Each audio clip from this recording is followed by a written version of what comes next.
here is a moment.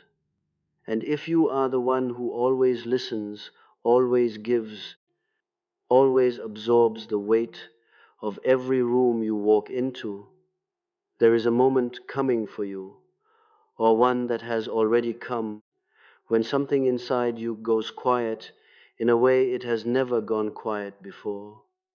Not sad quiet, not tired quiet, a different silence, the silence of a door closing. You will be standing in the middle of an ordinary day, doing an ordinary thing, and without warning, without drama, something that has been bending for 30, 40, 50 years will simply stop bending. And you will feel it happen, a snap, not loud, but total. And in that instant, the person everyone thought they knew, the soft one, the patient one, the one who forgives, who explains, who understands, who always, always understands, that person will not be there anymore. Something older will be standing in her place. Something that was buried alive for the sake of peace, and it will not apologize for arriving. This is not a story about breakdown. It is a story about the return of what was exiled. Sit with me a while, because what I want to speak to you about tonight is not weakness. It is one of the most misunderstood events in the whole architecture of a human life. The moment the gentle finally refuse to be small.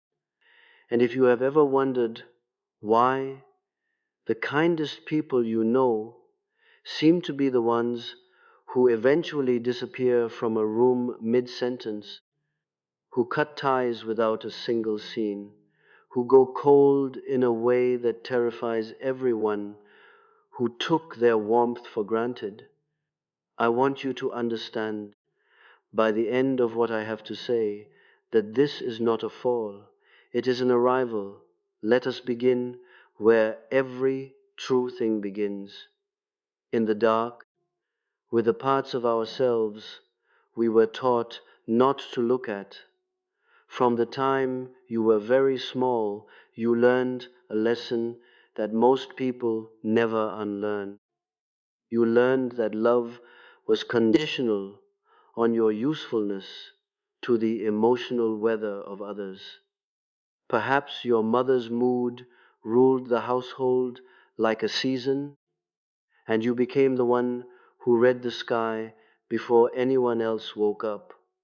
Tense shoulders meant storm. A certain silence meant to disappear into your room.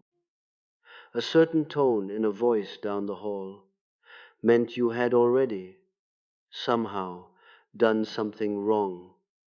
Perhaps your father needed to be right, needed his failures dressed as your failures, and you learned to carry blame that was never yours to carry, because carrying it kept the peace, and peace to a child feels like survival.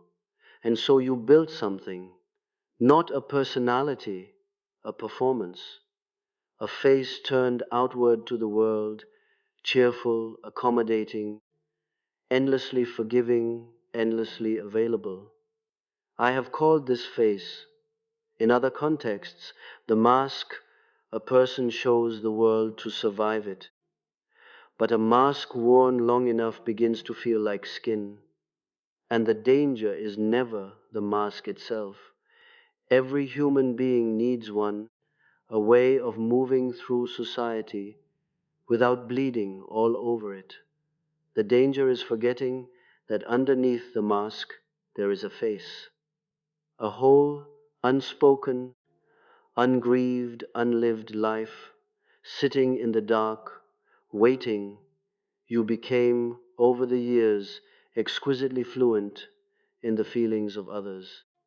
You could walk into a room and know, before a single word was spoken, who was hurting, who was angry, who was pretending. This is not a small gift.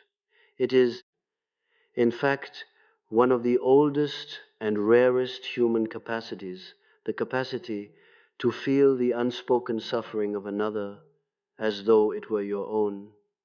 But a gift, unguarded, becomes a wound, because somewhere along the way, nobody taught you where you ended and the other person began. Nobody taught you that feeling someone's pain does not obligate you to carry it home with you, to feed it, to let it live in your body like a second heartbeat. And so you became a container, not a person who feels, a place where feeling is deposited. Your mother's disappointment, your friend's chaos, your partner's unspoken resentments, your children's fears, your co-workers' insecurities, the low hum of everyone's unresolved grief, all of it flowing into you, because you were, without ever consenting to the arrangement, the softest place to land. And here is the part almost no one tells you, the part I consider one of the great unspoken tragedies of the gentle-hearted. The world does not thank you for this. The world uses it, not always with cruelty, often with a kind of thoughtless comfort, the way one leans on a chair without ever wondering if the chair is tired. People do not ask themselves why you are always the one who understands. They simply come to expect it, the way they expect the sun to rise. And slowly, without any single dramatic betrayal, you become invisible in the exact places where you are most present. You are needed everywhere and seen nowhere. You give counsel to everyone and receive it from no one. You become, in the truest and saddest sense of the word, a keeper of everyone's shadow but your own.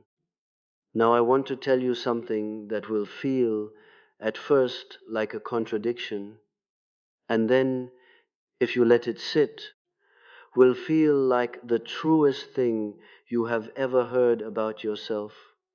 Every ounce of resentment you have ever swallowed did not, did not disappear. Nothing in the psyche disappears. This is one of the great, hard laws of the inner life. What is denied does not vanish. It sinks. It goes underground. It joins the great crowded room within you where every rejected feeling has been sent to live in exile. Your anger disguised as fatigue. Your grief disguised as busyness.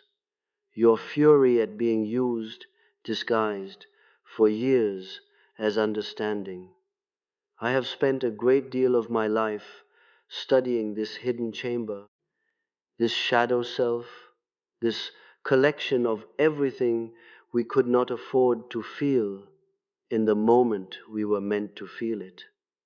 And what I can tell you, with the certainty of a man who has watched this pattern in 1,000 human lives, is this: the shadow does not stay quiet forever. It cannot. It is alive. And a thing that is alive, kept in the dark long enough, without light, without food, without acknowledgement, that thing does not die. It grows teeth. This is the secret architecture behind the day the empath snaps. It is not that she suddenly became cruel. It is that the anger she was never permitted to feel, not as a child, not as a daughter, not as a friend, not as a mother, not as a woman who was told 1,000 times, in 1,000 small ways, that her feelings were too much, that anger finally found the door. And when it finds the door after years, sometimes decades, of being denied one, it does not knock politely. It does not ask permission. It simply walks through because it has been waiting its entire life for someone to let it out, and it is done waiting. I want you to hear this clearly because it is the whole center of what I have to say to you tonight. The snap is not a malfunction. It is not a sign that something has broken in you that was once whole. It is, in fact, the opposite. It is the first sign, often the very first sign in a lifetime, that something in you that was fractured, split into the day you learned your true feelings were unwelcome, is finally trying to become whole again. What looks from the outside like a person losing control is very often, from the inside, a person finding themselves for the first time in years. The mask cracking is not a tragedy, it is a birth. Violent, sudden, frightening to everyone standing nearby, who liked you better small, but a birth nonetheless. Let me tell you what this looks like, because I suspect some of you already know it in your bones. It looks like silence, where there used to be apology. Someone crosses a line that you would once have excused within seconds. They're just going through something. I probably misunderstood. It's not worth the conflict, and this time the excuse does not come. You simply look at them, and something in your face has changed, and they feel it before you say a single word, because for years they have read your face like weather, and now the weather has shifted in a direction they do not recognize. It looks like walking out of a conversation mid-sentence, not out of rage, but out of something colder and far more final. The recognition that you have had this exact conversation 100 times before, and it has never once changed anything, and you are simply finally done rehearsing your own disappearance for an audience that was never going to applaud.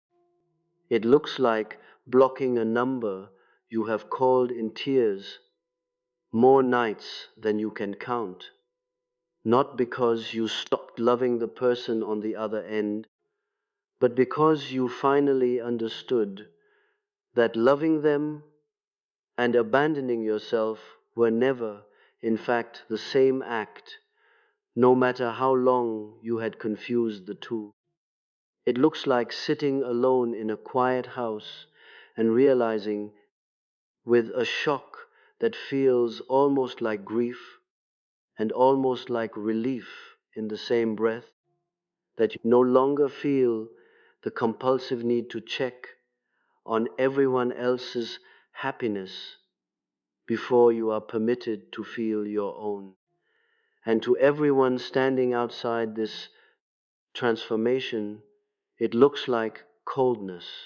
It looks like she changed. It looks like he became someone else, someone harder, someone unrecognizable. What they cannot see, what almost no one standing outside a person's inner life is ever equipped to see, is that this was not a becoming someone else. This was a becoming someone real. The warmth was never false, but the warmth had for years been extended without limit, without discernment, without the basic self-respect of asking whether it was being honored or simply consumed. And a fire that burns without any boundary does not warm a room forever. Eventually it either burns itself to ash or it learns, at last, the shape of a hearth.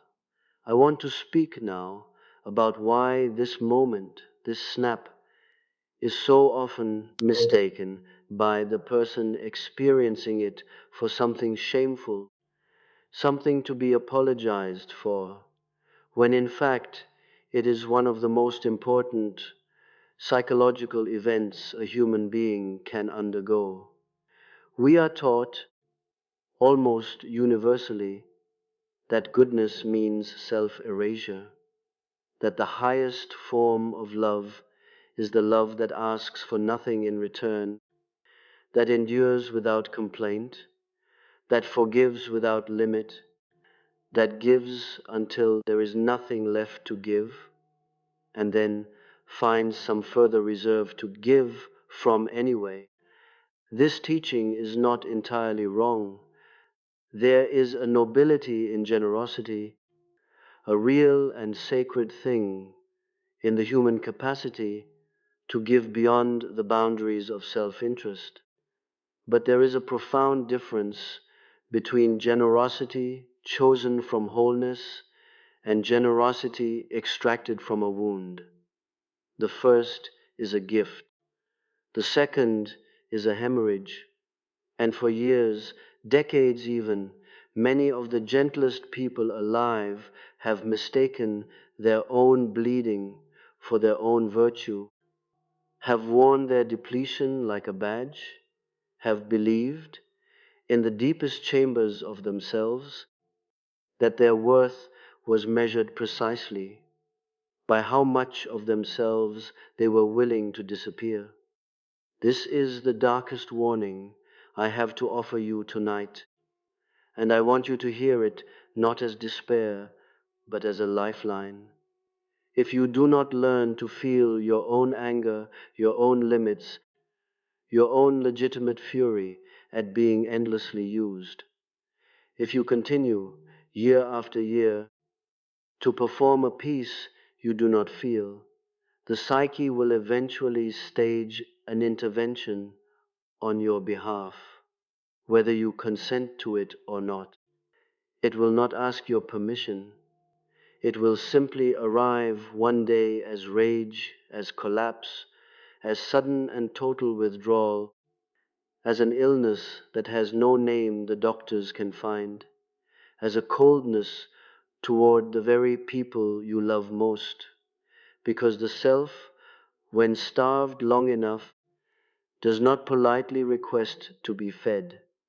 It takes what it needs. This is not punishment. This is the oldest mercy the inner life possesses, the refusal to let you disappear completely, even when you yourself have stopped fighting for your own existence. And so I ask you to consider seriously, without flinching, what have you been calling patience that was actually fear? What have you been calling love that was actually the terror of being left, or judged, or seen as difficult, or unkind, or not who you thought you were? What have you been calling forgiveness that was, if you are honest, simply the absence of anywhere safe to put your anger? There is no shame in any of these answers. Every one of us who learned early that our needs were an inconvenience learned to survive by making ourselves convenient. This is not a moral failing. It is an adaptation, brilliant in its own way, forged in rooms where the alternative to accommodation felt, to a small and dependent child, like annihilation. But you are not a child anymore, and the strategies that kept a child safe in a house she could not leave will, if never examined, quietly dismantle the adult who no longer needs them.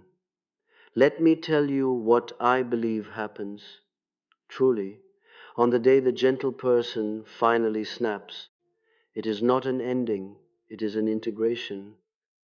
For the first time, the self that performed peace and the self that silently seethed beneath the performance are permitted to occupy the same body without one having to murder the other into silence.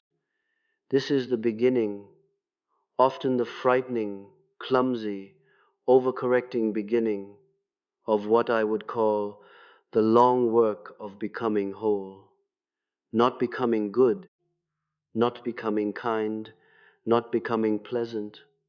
Those were never truly in question. You have always, at your core, been all of these things. The work now is becoming entire.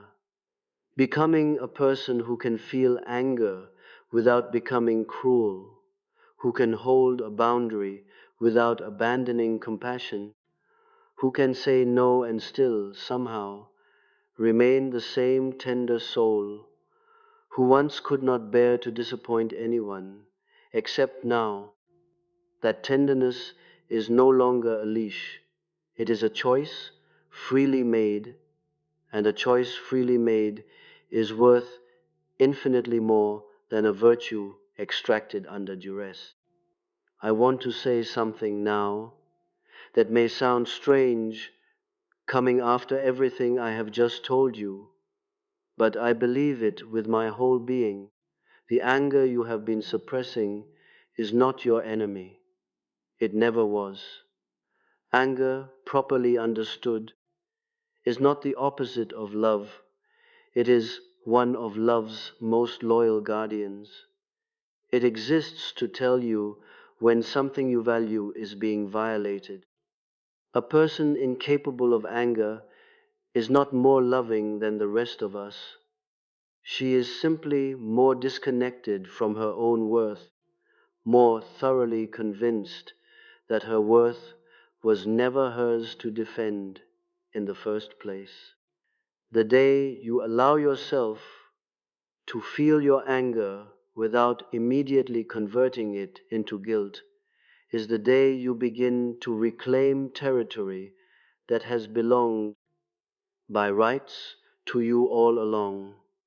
This does not mean becoming a person ruled by anger. That would simply be trading one form of imbalance for another, the tyranny of suppression for the tyranny of eruption. What I am describing is something far more difficult and far more worthy of your effort. The slow, unglamorous work of learning to feel the full range of what moves through you, the tenderness and the fury, the generosity and the limit, the softness and the steel, and to let all of it live in you at once, integrated, without needing to banish half of yourself to the basement in order to remain acceptable to people who were never, in truth, going to be satisfied no matter how much of you they were given. Consider for a moment what it might mean to stop mistaking your exhaustion for your identity. So many of you have built an entire sense of self around being the one who copes, the one who holds it together, the one others call at 2 in the morning, because you always answer, you always have room, you always somehow find the strength. And I want to ask you gently, but without softening the truth of the question, who taught you that your value was contingent on your bottomless availability? Because I promise you, whoever taught you that lesson was not acting from wisdom. They were acting from convenience. It is remarkably convenient for the people around a person like you, if that person never asks for anything in return. It is remarkably convenient if she absorbs conflict rather than naming it, if she smooths over discomfort rather than sitting in it, if she prioritizes everyone else's ease over her own basic need to be considered. Convenience, dressed carefully enough, over enough years, begins to resemble love. But it is not love. It is a transaction in which only one party has ever been asked to pay. The day you snap is the day the transaction ends. And I will tell you something that the people around you in that moment will not want to hear, but that I want you to carry with you, regardless of whether they ever come to understand it.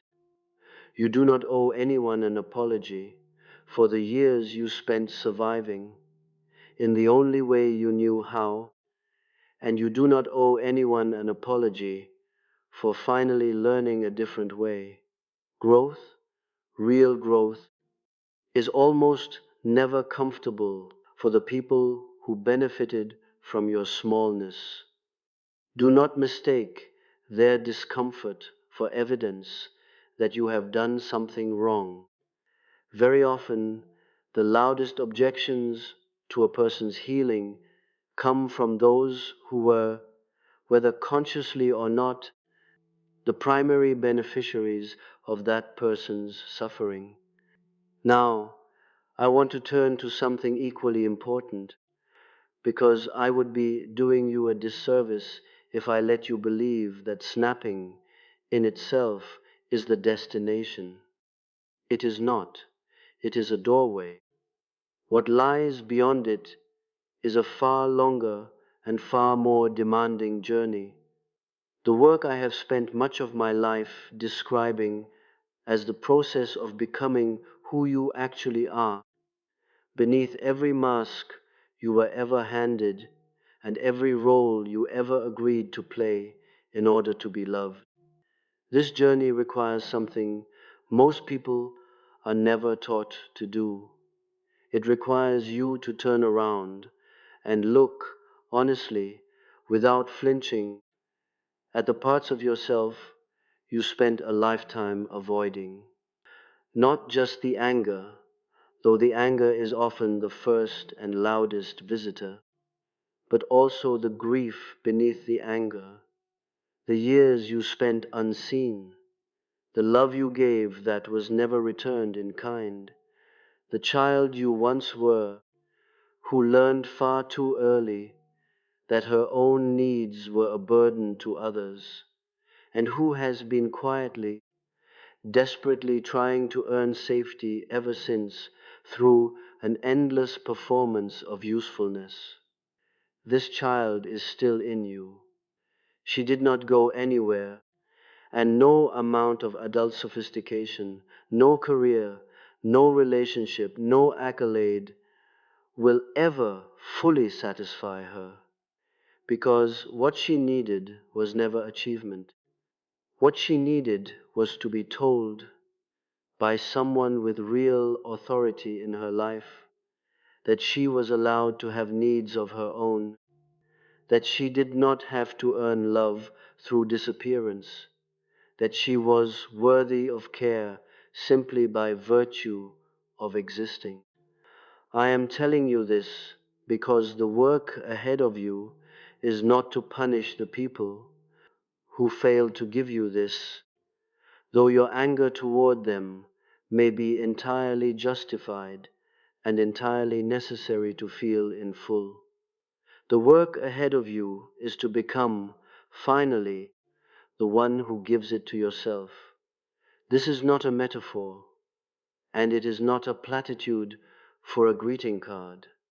It is, in fact, one of the most demanding psychological tasks a human being can undertake: to become, deliberately and with full consciousness, the parent to your own inner life that you perhaps never fully had, to notice your own exhaustion before it becomes collapse, to listen to your own resentment before it becomes rage, to ask yourself in the middle of every instinct to give yet again, whether this giving comes from abundance or from the old familiar terror of being unloved, should you ever, even once, say no. This is not selfishness. I want to be very clear about this, because I know the word will rise up in some of you like an old alarm, trained into you by people who needed your selflessness to remain convenient. There is a vast and important difference between selfishness and self-possession. Selfishness takes from others to fill an emptiness that can never truly be filled by external means. Self-possession simply means you have stopped handing your own well-being to other people, to manage on your behalf. A person who has done this work does not become less loving. In my experience, quite the opposite occurs. A person who has reclaimed their own boundaries, their own worth, their own right to feel the full spectrum of human emotion without immediate self-erasure, becomes capable of a far deeper, far more sustainable love than the desperate, self-sacrificing version they practiced before. Because now the love is chosen. It flows from fullness rather than fear. And love that flows from fullness does not deplete the one who gives it. It replenishes both people because it is no longer a debt being paid down. It is simply what a whole person, standing in her own strength, has decided freely to offer. I want you, if you are the kind of person this speech was written for, the one who has spent a lifetime absorbing what others could not carry, to understand something about the road ahead. There will be relationships that do not survive your wholeness. This is not a failure on your part. Some relationships, if we are honest with ourselves, were never built on two whole people meeting as equals. They were built on an unspoken agreement. You give, they take, and the peace of the arrangement depends entirely on you never questioning its fairness. When you begin to question it, when you begin to hold boundaries, to ask for reciprocity, to say the word no and mean it, some of these relationships will not adapt. They will end or fade or reveal. For the first time, the resentment that was always beneath their surface. Let me tell you plainly, this is not a tragedy. It is information. It tells you which of your relationships were built on love and which were built on your willingness to disappear. And painful as it is far better to know this now than to spend another decade believing yourself loved by people who were, in truth, only ever loving what you gave them. But I also want you to know that some relationships will survive this transformation and will, in fact, become far deeper because of it. The people who truly love you, not the performance of you, not the endlessly accommodating version of you, but the whole, complicated, occasionally difficult, entirely human version of you. These people will not flinch when you finally begin to take up the space you were always entitled to occupy. They may be startled at first, as anyone is startled by change in someone they have known a certain way for years. But if the love was real, it will make room. It will learn the new shape of you, because it was never asking you to be small in the first place. That expectation lived in you, planted there by other voices, other rooms, other lifetimes ago. The people who truly love you have been waiting, whether they knew it or not, for you to finally show up as yourself. I want to speak now about time, because I know some of you listening to this are afraid it is too late. You are afraid that the years spent disappearing cannot be recovered, that the version of yourself you might have become had you learned these lessons decades ago is now permanently out of reach. I want to tell you, with the full weight of everything I have observed in the long span of human lives, that this fear, while understandable, is not true. The work of becoming whole does not have an expiration date. I have watched people begin this work at every stage of life. In youth, in the depths of middle age, in the quiet, reflective years that come later still, and in every case, without exception, the work bore fruit. It is never too late to stop performing and start living. The only real tragedy would be to continue performing simply because you have performed for so long that you have forgotten another way exists. And to those of you who have already snapped, who are living right now in the strange and disorienting aftermath of a boundary you finally held, a relationship you finally ended, a silence you finally allowed yourself to keep, I want to say something directly to you.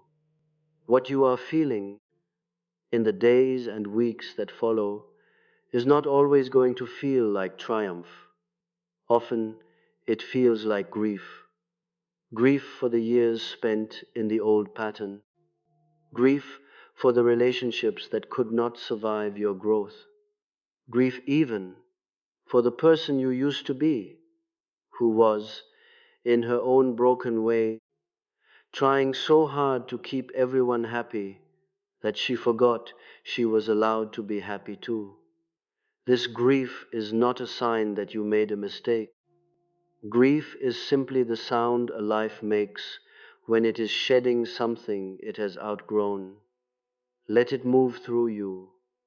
Do not rush it, and do not, whatever you do, let it convince you to go back to the smallness you have only just begun to leave behind. What comes after the grief, for those who stay the course, is something I can only describe as a quiet, unshowy kind of strength. Not the loud confidence the world likes to celebrate, not the performance of having it all figured out. Something steadier than that. A rootedness. The sense, arriving slowly and then all at once, that you no longer need to check the emotional weather of every room you enter before deciding whether you are allowed to feel safe in it. The sense that your worth does not rise and fall with how useful you have managed to be to the people around you. The sense, finally, blessedly, that you are permitted to exist for your own sake, not merely as an instrument of everyone else's comfort. This is what I mean when I speak of becoming whole. It is not the absence of the parts of yourself that give, that feel deeply, that care about the suffering of others. Those parts of you are precious, and I would never ask you to extinguish them. It is, instead, the integration of those parts with the parts you were taught to hide, your anger, your limits, your right to be considered, your right to rest, your right to be loved without having to earn it through constant self-sacrifice. Wholeness is not becoming someone new. It is becoming, finally, all of who you already were, gathered together at last into a single undivided life. Let me speak plainly for a moment about the body, because the mind does not carry this story alone. The body remembers everything the mind has agreed to forget. Every swallowed word lives somewhere. In the tightness of a jaw clenched through 1,000 conversations, You did not feel safe finishing honestly in the shoulders that have carried the invisible weight of everyone else's expectations. For so long they have forgotten what it feels like to simply rest in the stomach that learned long ago to knot itself the instant conflict entered a room, because conflict once meant danger, and the body does not easily unlearn what it once needed to survive. This is why so often the years leading up to the snap are marked not by clear thought, but by a strange, low static in the body, an ache with no clear cause, a fatigue no amount of sleep resolves, a persistent tightness in the chest that no doctor can quite explain. The body has been keeping score long before the mind was willing to admit there was a debt. And when the snap finally comes, it is not only the mind that exhales, it is the whole body releasing in a single unguarded moment tension it has been holding since childhood. This is why so many people describe the days after their own breaking point not merely as emotional but as physical. A lightness in the chest, a looseness in the shoulders, a sleep deeper than any they can remember, as though some enormous weight, carried so long it had become invisible, had finally been set down. I want you to understand too that this transformation rarely announces itself with a single event, no matter how it may appear from the outside. What looks like a sudden snap is almost always, on closer inspection, the final moment in a very long accumulation. Years of small betrayals, small dismissals, small moments in which your feelings were treated as inconvenient, and you dutifully learned to treat them the same way. The single incident that finally breaks the surface is rarely, in itself, the largest offense you have ever endured. It is simply the last straw laid upon a structure that has been straining under weight for a very long time. Do not let anyone, including the voice in your own head trained by years of self-doubt, convince you that your reaction was disproportionate to the moment. It was never about the moment alone. It was about every moment that came before it, every one of which you absorbed in silence, because silence at the time felt like the only available choice. There is a particular kind of loneliness that belongs only to those who feel everything and are believed by no one to be struggling, because they wear their struggle so well that it becomes indistinguishable from ease. I want to name this loneliness directly because I suspect many of you have lived inside it for years without ever hearing anyone describe it aloud. It is the loneliness of being everyone's safe harbor and no one's priority. It is the loneliness of being trusted with every secret and confided in by no one about the cost of holding them. It is the loneliness of walking into a room full of people who love you, genuinely love you, and still feeling somewhere beneath the surface of the gathering that if you disappeared tomorrow, the role you occupy would be missed far sooner than the person occupying it. This loneliness is not a flaw in your character. It is the natural consequence of a life spent giving your most authentic self so rarely that even the people closest to you have only ever met your performance. Healing, real healing, means slowly, carefully, beginning to let the authentic self out from behind the performance, not all at once, not recklessly, but deliberately, in relationships that have earned the right to see you as you actually are. I will also say this because I think it matters more than almost anything else I have told you tonight. The goal of this work is not to become someone who no longer cares. I have watched some people, in the aftermath of their own snap, overcorrect so severely that they mistake coldness for strength, mistake cutting everyone off for healthy boundaries, mistake numbness for peace. This is not the destination. It is simply another mask, cut from different cloth, but worn for the same old reason: fear. The goal is not to stop feeling. The goal is to feel everything fully and to no longer be at the mercy of what you feel. To be moved by another's suffering without being obligated to drown in it. To love deeply without disappearing into the object of your love. To say yes when yes is true and no when no is true, and to trust that both answers are equally worthy of respect.